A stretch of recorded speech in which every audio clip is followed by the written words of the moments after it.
Common colds, as the name implies, is very common, especially between the period of September to April, and they are caused by loads and loads of viruses. Before I delve into the role of zinc in the management of common colds, let me introduce myself. My name is Claire. I am a pharmacist, and on this channel we talk about everything health. And remember, health is wealth. So subscribe if you haven't. Click on the notification bell so that you know when I post videos like this. Let's grow this channel to over 10,000 subscribers. You and I can do it.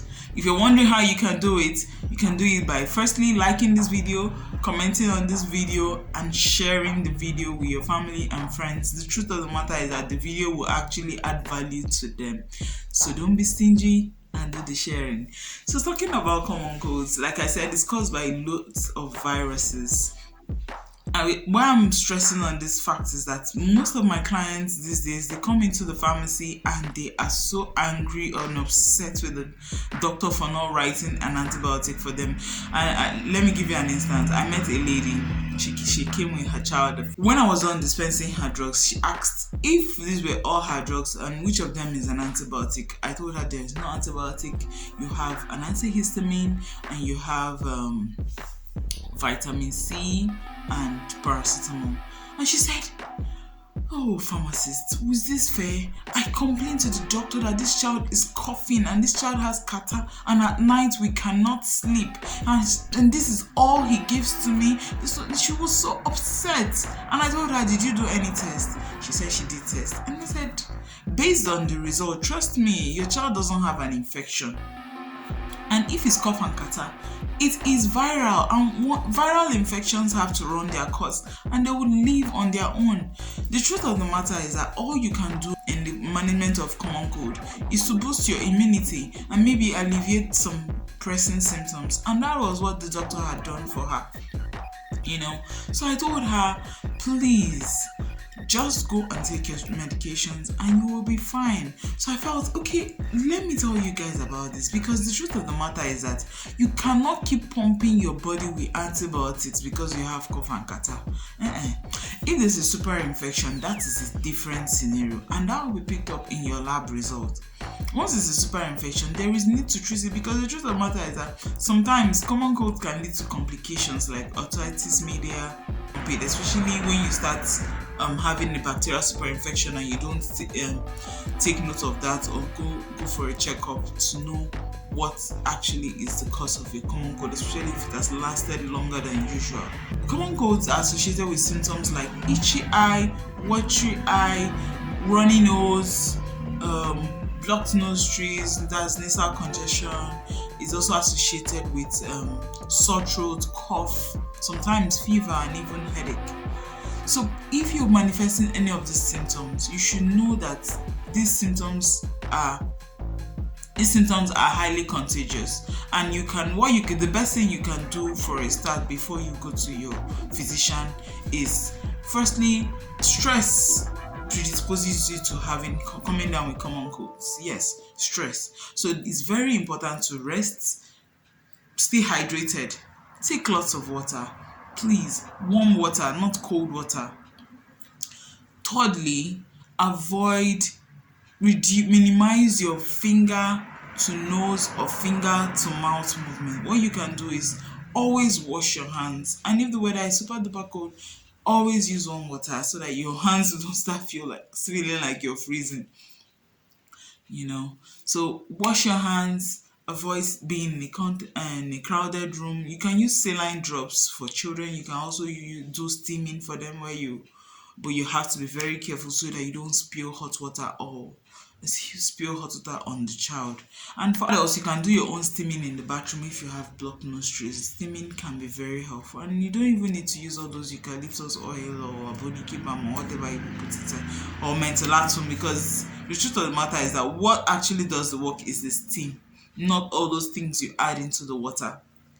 And also for babies, you can use bulb syringe. Well, if you don't know how to do this, you can ask an expert to help you do that.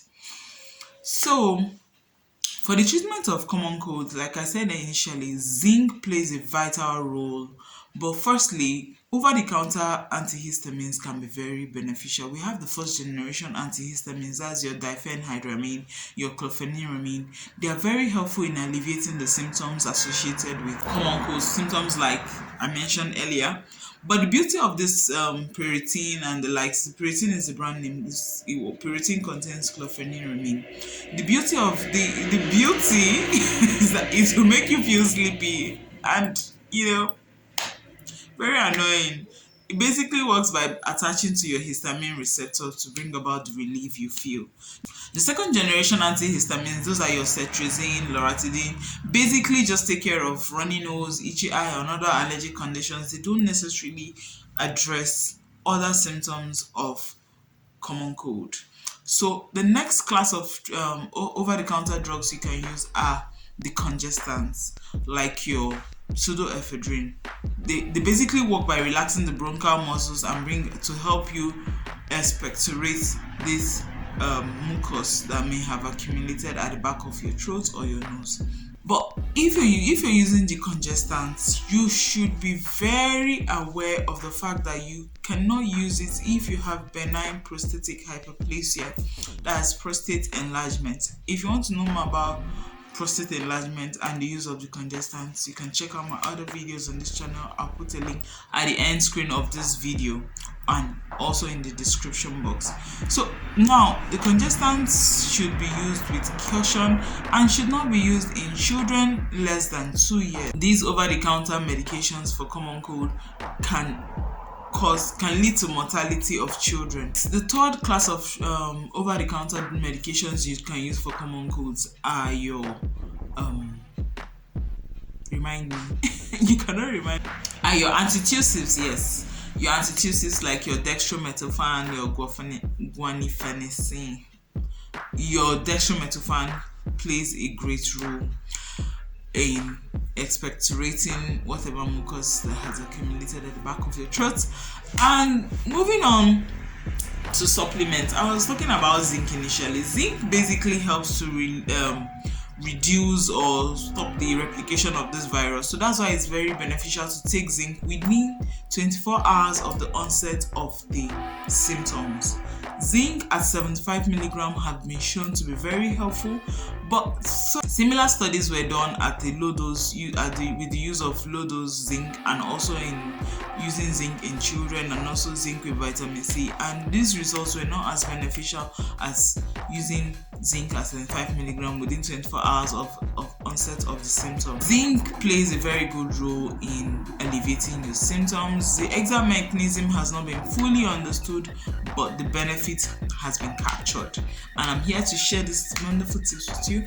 I hope these nuggets of knowledge have added to your repertoire. Share this video with your family and friends, and check out other videos on this channel because every week I post videos with regards to your health. Thank you so much for watching and as always, from Claire Cares. See you in the next video.